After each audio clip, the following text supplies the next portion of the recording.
จีนบุกลาวโอ้ยมีแต่คนจีนเบิ่งแนมหาฝรั่งบ่เห็นเลยตั้งหน้าทางนี่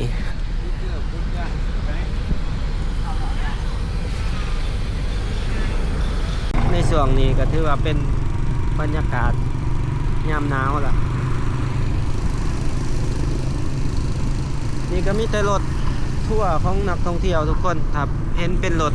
เมล์จอดอยู่ตามแคมทางนี่ส่วนใหญ่จะเป็นรถเมล์รถทัวร์ของนักท่องเที่ยวเนาะ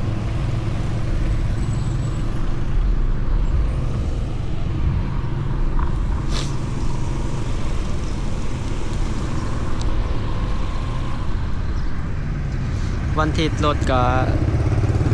บ่ติดปานใดเนาะก็ไปมาสะดวกมื้ออื่นก็สิเป็นวันที่1ธันวาเนาะบ่ฮู้ว่าเพิ่นมีการพักหรือบ่แต่ว่าวันที่2ธันวานี่แม่นพักแน่นอนเนาะนี่ทางในก็ถือว่ามีการจัดบอลเดินสวนสนามเนาะถือว่าครบสุดละ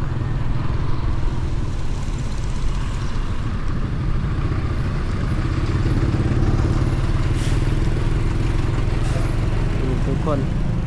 ข้างในเขาจะก็เห็ดเป็นบอลเดินสวนสนามเนาะ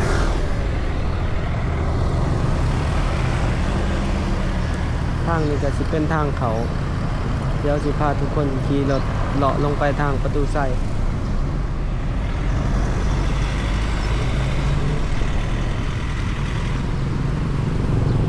ถนนหลายๆเส้นก็ถือว่ามีการปรับปรุงใหม่เบิดเนาะตีเส้นอย่างเส้นเดินถาดหลวงแล้วก็เส้นทางไกลๆกับเขตที่จะมีการจัดงานนี่คือแถวเดินถาดหลวงบนนี้ถือว่าตีเส้นแบบละเอียดเลยเพื่อความจบงามเนาะบรรยากาศอยู่ที่ตลาดแดงถาดหลวงเอาสิลงไปทางน้องบอนลงไปประตูไส้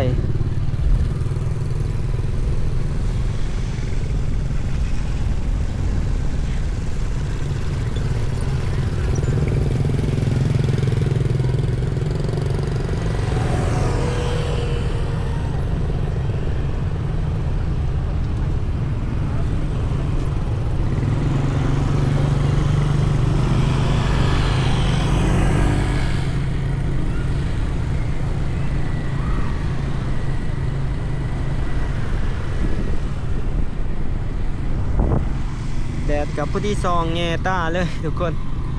เดี๋ยวผู้ที่ไฟเขียวพาทุกคนลงไปสื่อๆลงไปเลยเนาะ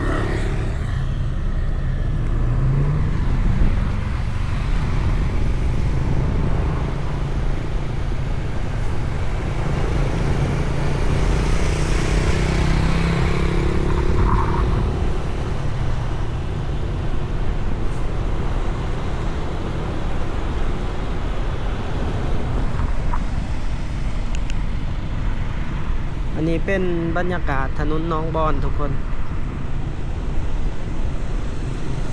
ทางลงไปบริษัทอินโดไซนาเนาะตึกทางหนาเฮาสายมือ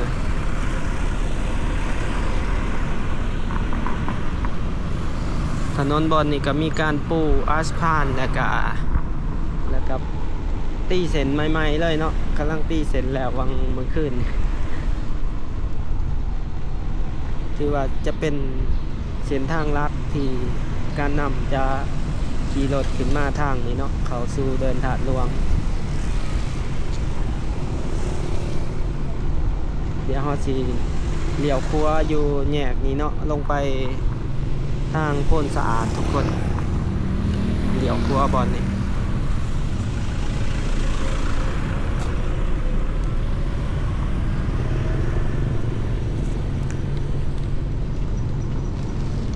ขวามือนี่ก็สิเป็นดินเปาวางทุกคนถือว่ายังบ่ทันมีการก่อสร้างเนาะนี่ติดป้ายขายให้เซาทางหน้าเฮาก็สิเป็นสี่แยกไฟแดงโพนสะอาดเดี๋ยวสายลงไปประตูไส้ ไปซื้อก็สิออกพุ่นละออกสีบุญเทืองเดี๋ยวเฮาสิเลี้ยวสายเนาะตอนนี้ก็ไฟเขียวละ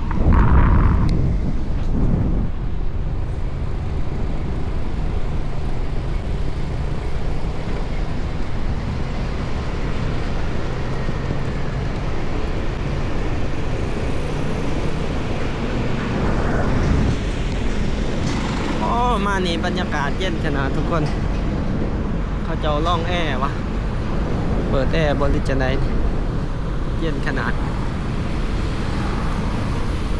โอ้บอลนี่เขาเจ้ากำลังเห็ดตกแต่งภายนอกเนาะหางเนาะบอลนี่ถือว่าหางทำเลบอลนี่ค่อนข้างว่าเป็นทำเลดีเลยเนาะมี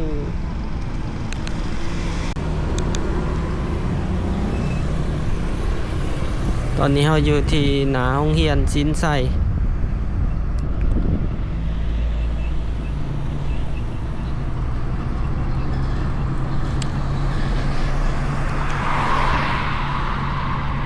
บรรยากาศวันอาทิตย์เนาะทุกคนก็สิเงียบ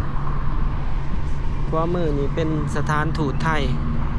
ก็มีผาดำขาวที่เพิ่นผาดอยู่ทางกำแพงเนาะเป็นแสดงถึงการไว้อาลัยถึงสมเด็จพระนางเจ้าเนาะ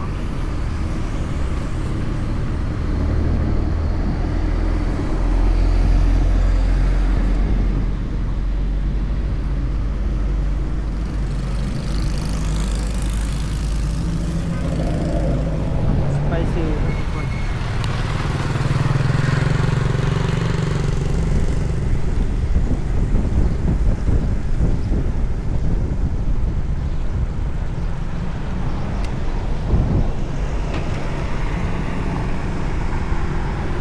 นี่ก็สิมีเป็นเขาเจ้าตั้งแคมป์ของทหารเนาะทุกคนประตูใส่คนร้ายขนาดนี้เดี๋ยวไปหาบอลจอดรถแล้วก็สิพาทุกคนย่างเลาะเบิ่งเลาะชมว่าเพิ่นมีการจัดงานยังแน่อยู่ที่ประตูใส่เดี๋ยวไปเบิ่งกันมีแต่นักท่องเที่ยวจีนบุกลาว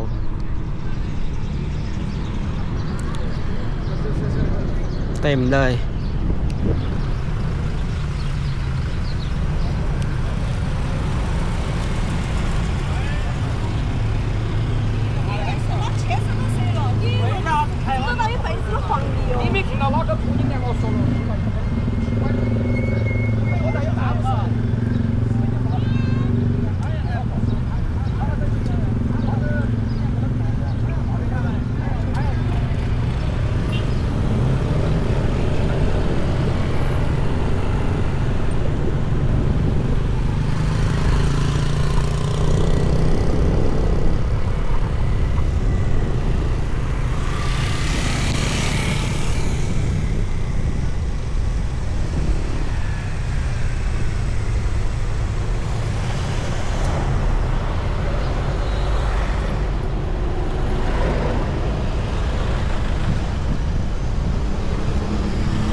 สบายดีกันอีกเท่านึงทุกคนตอนนี้เราก็มาที่สวนประตูใส่เฟส 2เนาะพาทุกคนย่างเลาะเบิ่งเลาะชมบรรยากาศอยู่ที่ประตูใส่โอ้คนร้ายเลยนี่ว่าคือคืนขนาดนักท่องเที่ยวก็ร้ายเดี๋ยวย่างไปเบิ่งเขาจะมีการจัดงานเฉลิมฉลองในวันที่2 ธันวาจะมีการจุดพลุอยู่ที่ประตูใส่ได้ยินข่าวว่าจังสั่นเนาะมีอยู่ถาดหลวงแล้วก็ประตูใส่แล้วก็อยู่เข้มของได้ยินข่าวว่าบ่ฮู้ว่าแม่นหรือบ่แต่ว่าจากที่เบิ่งนี่ก็ถือว่ามีการเตรียมงานอยู่เนาะมีการเตรียมงานอยู่โอ้เด็กหน่อยมาลินร้ายขนาดมื้อนี้แปลกๆเว้ย อากาศมันหนาวทั้งนักท่องเที่ยวภายในแล้วก็ต่างประเทศมื้อนี้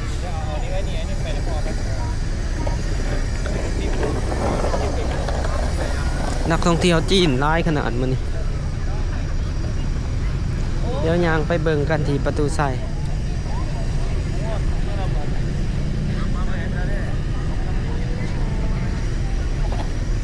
โอ้หันดิเขาจะเอาผูมาตั้งเลยเนาะผูได้หันโตเขาอัดไว้สีฝานี่ทุกคนเขาจะบังไว้สีฝานี่มันผูเบิดเนี่ยเป็นผูดอกไม้ไฟที่จะเกี่ยมจูดร้ายขนาด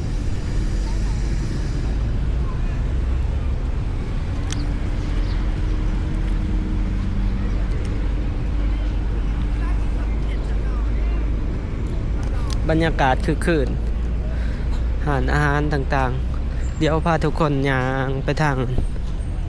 แล้วก็สิย่างขึ้นไปที่ประตูไซไปเบิ่งกันเขาจะใส่อันนี้อ้อมไว้บ่ให้เขาไป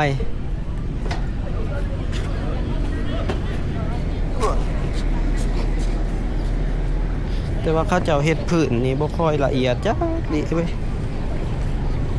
นั่นบ่ละเอียดบ่ผ่าน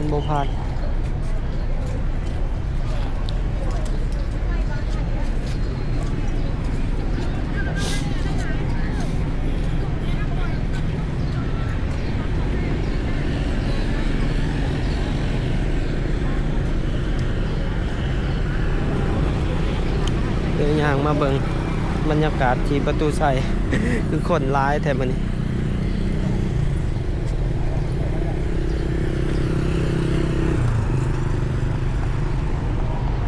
เมื่อกี้เข้ามานี่รถนักท่องเที่ยวเป็นรถบัสเนาะจอดเลี้ยนกันอยู่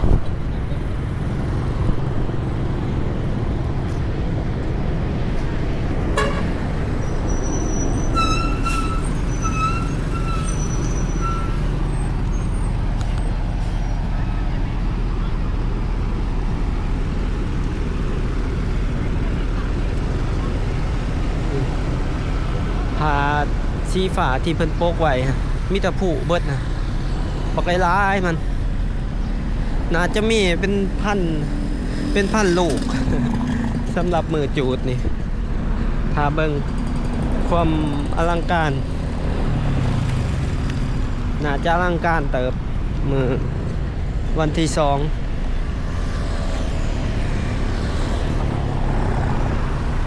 เบิดฉลองวันที่2แล้วก็เกี่ยมเข้าสู่งานเขาดาวอีกทุกคนย่างเขาไปเบิ่งคนร้ายแทนมื้อนี้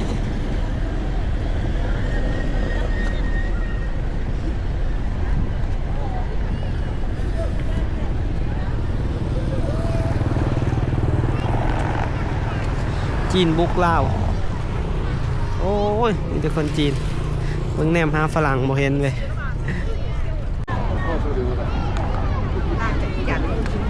แนมหาฝรั่งบ่เห็นเลยมีแต่คนจีนอ่อยต่อย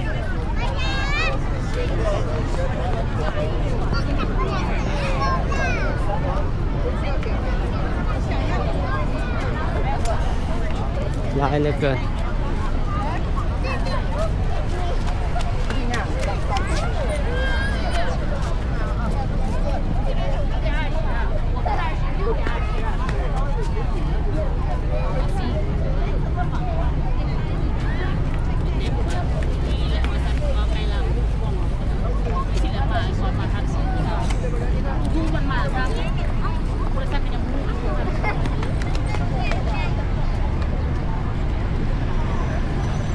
โพ้นทางจะรถบัสนักท่องเที่ยวเต็มเลย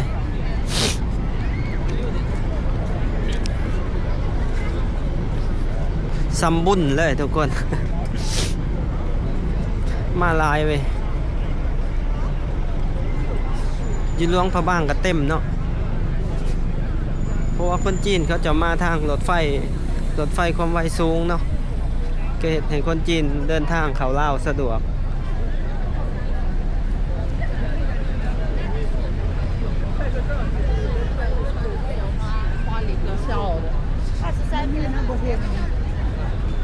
อีกอย่างลาวเฮาก็เป็นประเทศที่ค่อนข้างว่าน่าสนใจเนาะเพราะว่าหลายๆคนก็บ่ทันเคยมาเยี่ยมชมก็ลองมาเยี่ยมชมก็ถือว่าเป็นโอกาสดีของลาวเนาะเพราะว่าประชากรลาว 7-8 ล้านเท่านั้นแต่ว่านักท่องเที่ยวจากประเทศใหญ่ๆประเทศอ้อมข้างนี่อย่างเช่นไทยแล้วก็จีนนี่เวียดนามนี่ค่อนข้างว่ามีแต่ประเทศใหญ่ๆที่มีประชากรนี่เกือบ100 ล้านทั้งเบิดคือเวียดนี่ก็100ปลายล้านคนจีนก็พันปลายล้านคนถือว่าลาวอยู่จุดที่ว่า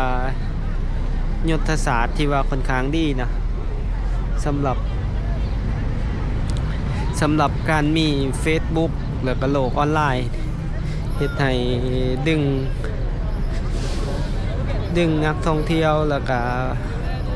ลูกค้าต่างๆที่ว่าคน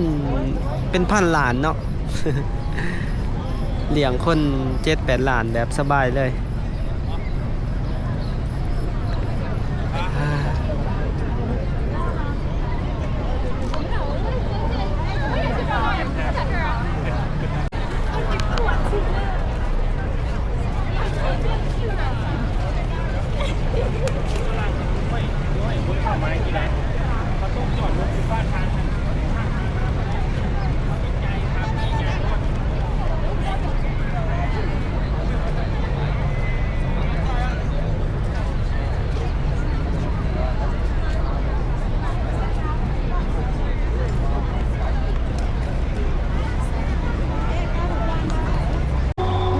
หลายขนาด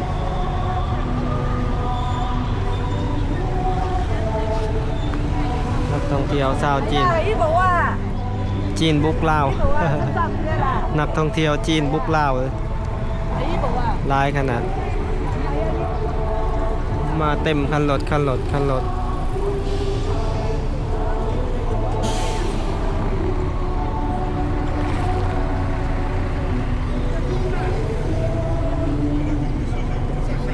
ปานอันนั้นเลยปานบุญเลย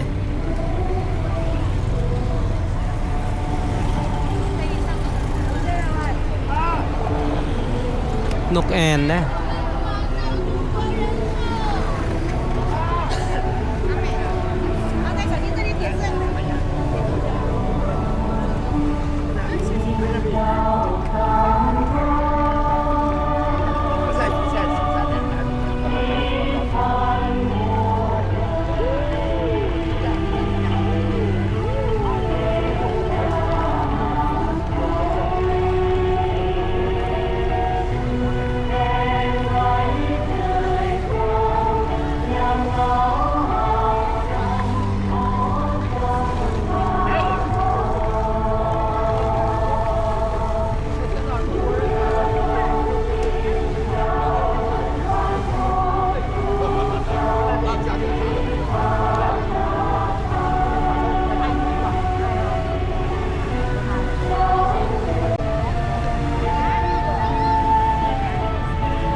เดี๋ยวเราสิย่างออก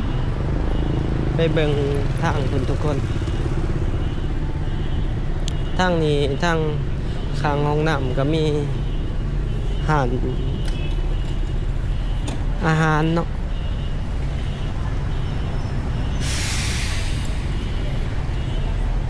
ร้านอาหารแบบล้นหลากก็จะมาขายอยู่นี่ข้างห้องน้ำ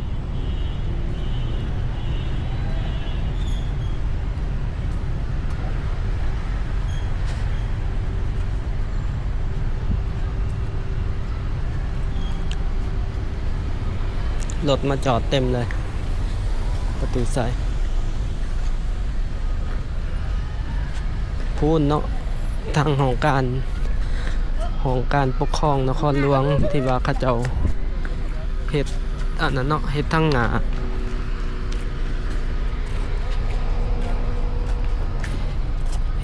าใหม่ให้หันมาทางประตูใส่เดี๋ยวพาทุกคนย่างไปเบิ่งทางหน้าของการปกครอง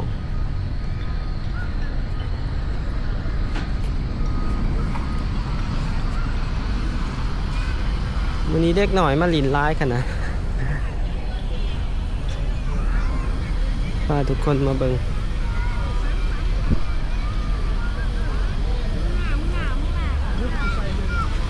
นี้จะเป็นสำนักงาน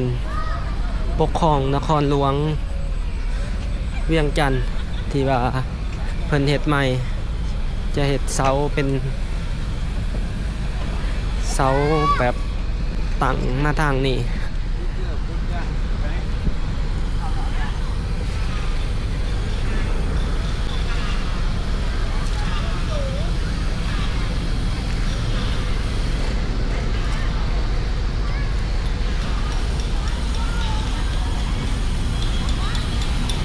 บรรยากาศที่ประตูใส่ทุกคนมันนี่ก็ถือว่าคือเขื่อนร้าย